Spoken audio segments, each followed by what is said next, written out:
A wealthy billionaire installs a top security safe in his mansion, confident that he's the only one who can open it. But when he forgets the code, the entire household falls into tension. While every expert fails a 10-year-old boy, the housekeeper's son steps forward and opens the safe, using only what he saw once. Instead of thanking him, the billionaire explodes in anger and attacks the child in front of everyone. No one expected that moment to expose a truth that would change everything.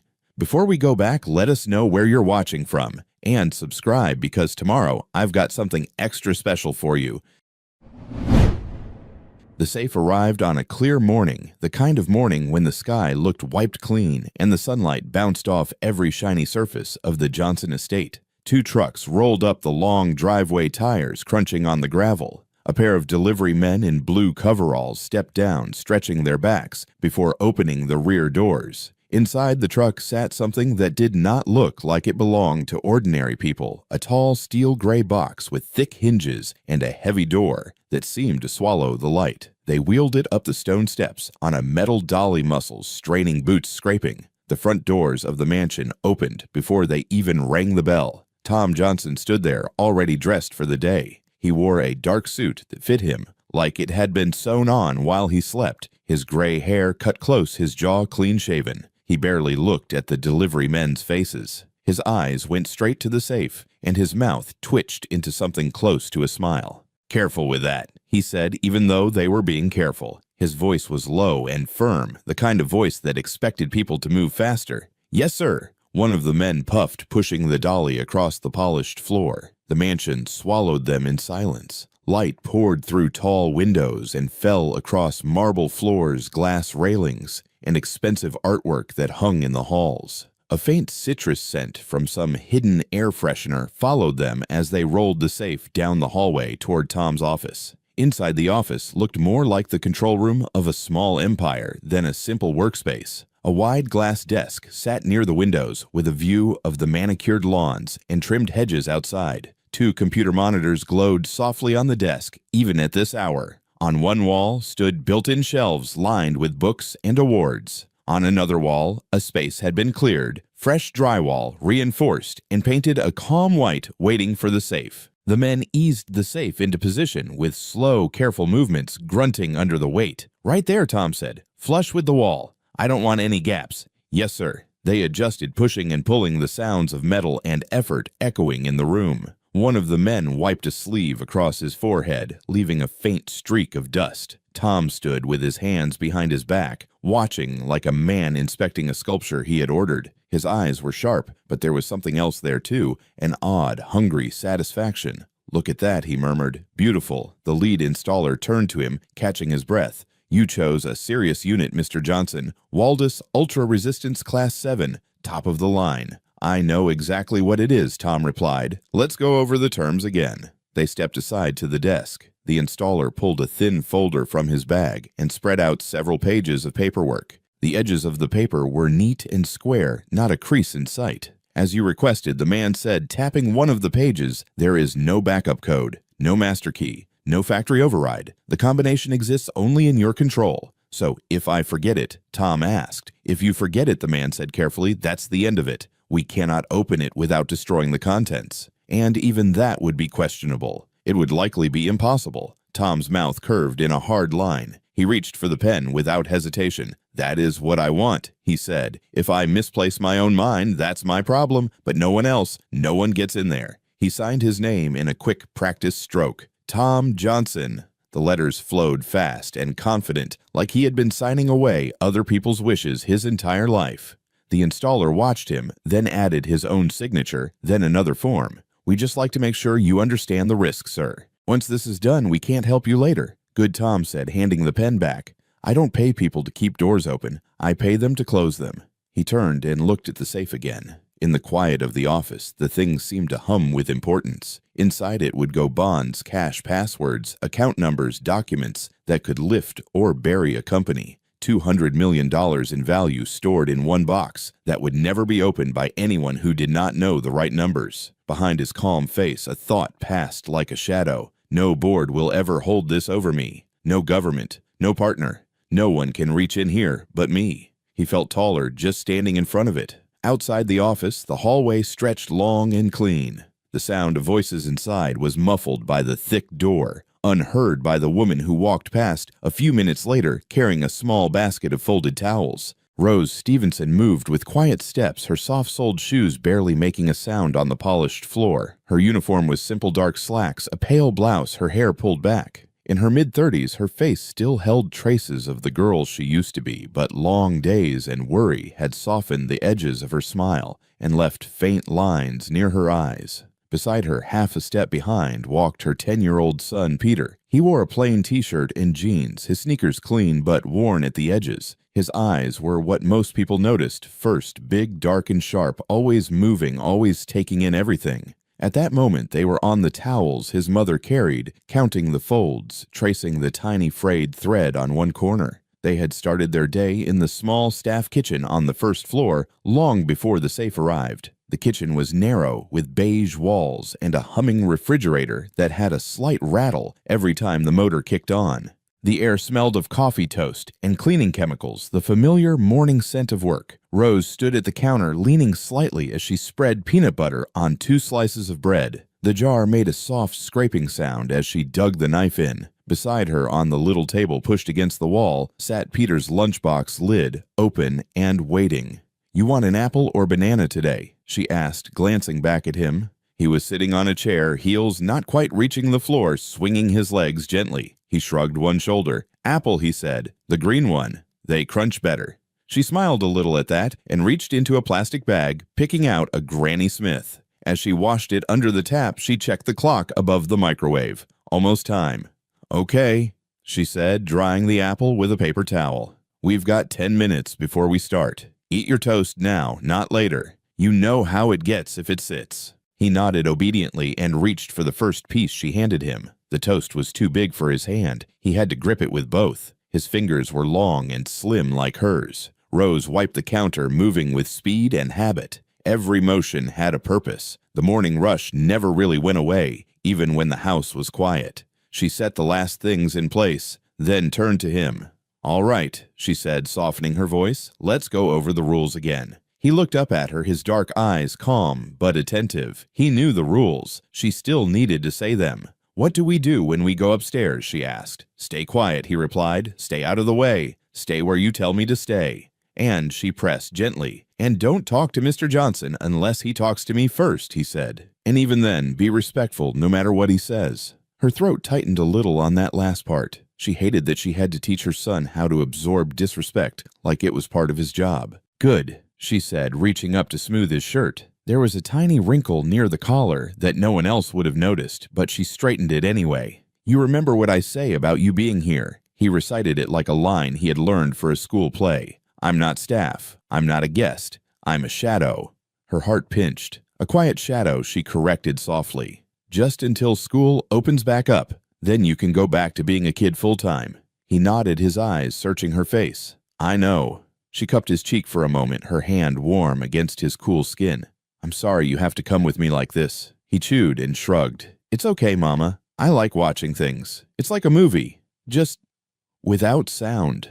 She let out a low breath that might have been a laugh. She picked up the lunchbox, handed it to him, and took the basket of towels. "Come on," she said. "Let's go be invisible." The mansion always felt colder than their apartment, even when the air conditioner wasn't turned up high. It was not a harsh cold, more like the chill in a museum where everything was polished and distant, and nothing belonged to you. As they moved through the hallways, the soft squeak of her shoes and faint rustle of fabric were the only sounds they made. Sunlight poured through big windows, landing in perfect rectangles on the floors. The house smelled clean and faintly floral, a contrast to the bleach and mop water of the staff areas. They were passing the wide doorway to the main hallway outside the office when Tom appeared for the first time that day. He came out of his office quickly, walking with purpose. His steps were sure, his shoulders straight. He held a tablet in one hand and a phone in the other, his eyes already on the screen. He almost walked past them without seeing.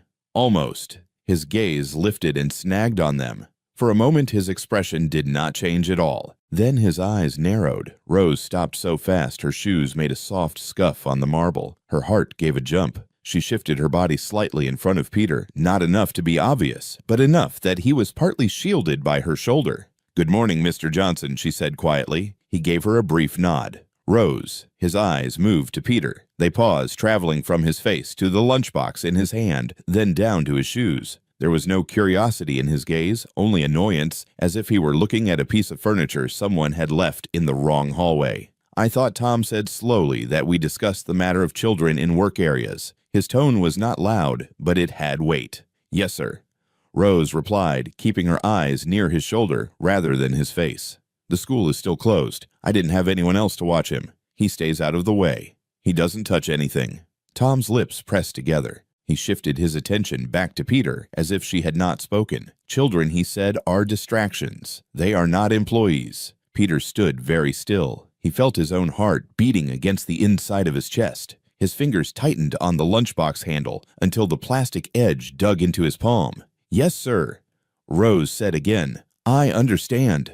Tom made a small, impatient gesture with his phone like he was brushing dust off the air. "See that you do," he said. His gaze lingered on Peter for another breath. "Boys like him don't belong in these halls. This is not a playground." Something hot flared in Rose's chest, but she kept her face calm. "He knows that, sir." Tom snorted softly and moved past them, the scent of his cologne trailing behind him. The sound of his footsteps faded down the hallway. He turned a corner and was gone. Rose let out a breath she hadn't realized she was holding. Her shoulders sagged for half a second before she straightened them again. "You okay, baby?" she asked quietly. "Yeah," Peter said. It was true and not true. His body was fine. His feelings were not. He stared at the spot where Tom had been. There was something about the man's voice that seemed to put a line down the middle of the room, one side for people like him, the other side for people like them. Whatever side Tom stood on, he made sure everyone else knew they were on the other. People like him,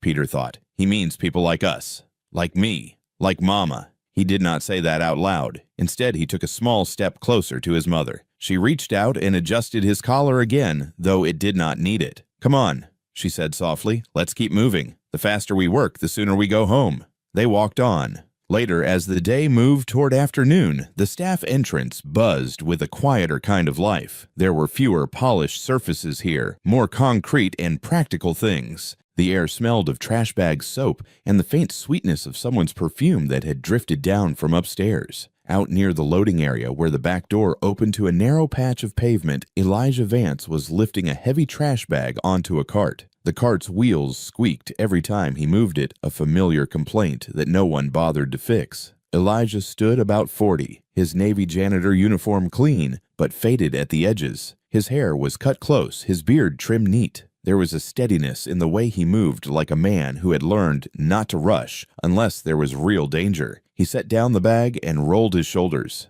The mid-afternoon sun bounced off a shallow puddle near the drain, sending little flashes of light across the concrete. He noticed movement at the side door and saw Peter slipping out carrying an empty bucket. The boy sat down on the low concrete step outside and placed the bucket next to him. He leaned forward, elbows on his knees, and watched a spider making its way across the rough ground. "Hey there, little man," Elijah called, his voice easy. "World treating you all right today?" Peter looked up surprised, then gave a small smile. "Hi, Mr. Elijah." Elijah wiped his hands on a rag tucked into his belt and picked up a bottle of water from the cart. He walked over and held it out. "You look like you could use this," he said. "Thank you," Peter said, taking it with both hands. The bottle felt cool and wet against his fingers. He noticed a tiny scratch on the label and the way the plastic had a little dent near the cap. Elijah sat down on the step with a small groan, his knees cracking softly. "Your mama inside?" he asked. "Yes, sir," Peter said. "She's cleaning the guest rooms. She told me to sit out here for a minute and not touch anything." "Sounds like something she'd say," Elijah replied, chuckling. "She works hard, your mama." "I know," Peter said quietly. He twisted the cap off the bottle and took a sip. The water tasted like nothing in particular, but it felt good, sliding down his dry throat. Elijah watched him for a moment, noticing the way the boy's eyes flicked from the puddle to the doorway to the cart with the trash bags, taking everything in. "You see everything, don't you?" Elijah said. Peter frowned a little. "What do you mean, I've been around a while?" Elijah said. "I know when somebody's not just staring off into space. You've got eyes like a camera, always recording." Peter lowered the bottle and looked at him more directly. "I remember things he said, numbers and stuff, and what people say. Sometimes I don't want to, but it just sticks." "Yeah," Elijah said, interest brightening his eyes. Like what Peter thought for a second. He pointed back toward the door. "The bulletin board next to the staff room," he said. "The schedule has Miss Lena on Monday and Friday for laundry, mister. Pete on Tuesday and Thursday for lawn maintenance, and you on every day for trash." He paused. "The break room fridge cleaning is the first Wednesday of every month at 3, but nobody does it." Elijah blinked, then laughed, his deep chuckle rolling out into the warm air. "You got me on that last part," he said. "We all pretend we don't see that note." Peter smiled, shy but pleased. "Does it ever turn off?" Elijah asked. "That memory of yours?" Peter shook his head. "No. It's like every day is written on a page in a book, and I can flip back and see it. I remember what people wore, what they said, what they were holding, even if it didn't seem important." He hesitated, then added, "Sometimes it makes my head feel full." Elijah studied him, seeing not just a quiet kid, but something sharper behind his eyes. He had known a lot of children in his life, nieces, nephews, kids in his old neighborhood, and this one was different. "That's a gift," Elijah said gently. "Don't let anybody tell you different." Peter looked down at his sneakers. "Mr. Johnson doesn't like me watching things," he said. "He doesn't like me being here." Elijah's jaw tightened for just a moment. He looked out at the fence line, at the way the afternoon light slid along it, and chose his words with care. "Some folks," he said, "slowly get nervous when other people see too much, especially when they're used to being the only ones looking down from the top." Peter listened, rolling the bottle cap between his fingers. "But that doesn't change what your mind can do," Elijah went on. "You remember numbers, words, little details. That's not something to be ashamed of. That's something you can use." For what Peter asked. Those words stayed with Peter even after Elijah stood up and went back to his cart. "To help people," Elijah had said. "To help yourself and the people you care about.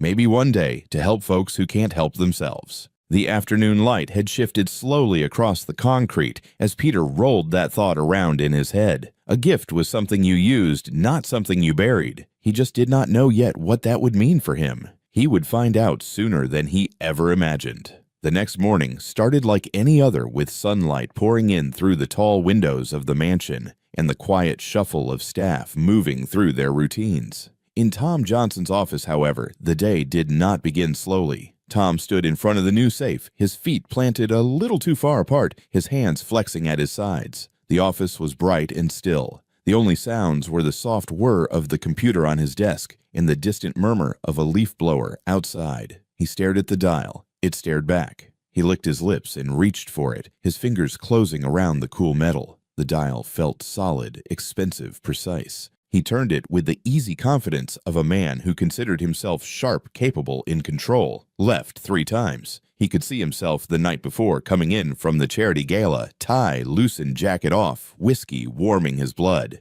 He had felt almost giddy with his own cleverness then. He had spun the dial and talked to the safe like it was an old friend. Left 3 times to... He frowned. 40. Something. He turned the dial anyway, letting it circle once, twice, 3 times. The numbers rolled past 20, 30, 40, 50. The little tick mark lined up with 42. No, that's not right. He tried again. The feeling of certainty he expected did not come. His mind felt like a room with a light just about to flicker on, but it stayed dim. Left 3 times to 47, he muttered, almost grasping it. Was it 47? He turned the dial to 47 and paused. His jaw tightened. Right 2 times. His fingers moved the metal smooth under his skin. The dial clicked softly as it passed each number. He watched it line up with 23. 23, he breathed. That sounds right. Left once more. He tried to summon the numbers from the fog. 90. Something. He could almost hear his own voice from last night, but the words slid away. Come on. He muttered, anger coloring his tone now. This is ridiculous. He picked 91 because it felt right on his tongue, because he liked numbers that looked strong. Then right to 15. He remembered that one clearly. He thought he did. He set the last number, took a breath, and pulled the handle. Nothing happened. The safe did not move. No heavy click. No soft release. Just silence. He tried again. Same numbers. Same careful pace. Same stubborn silence. He stepped back, feeling a strange hollow sensation in his chest, as if the floor had lowered by half an inch. It's just the hangover, he told himself. You had more to drink than usual. Your brain will catch up. Sit down. Eat breakfast. Come back. He walked over to his desk and picked up the small silver bell he used to call for staff. He rang it once, a bright, clear sound that cut through the quiet.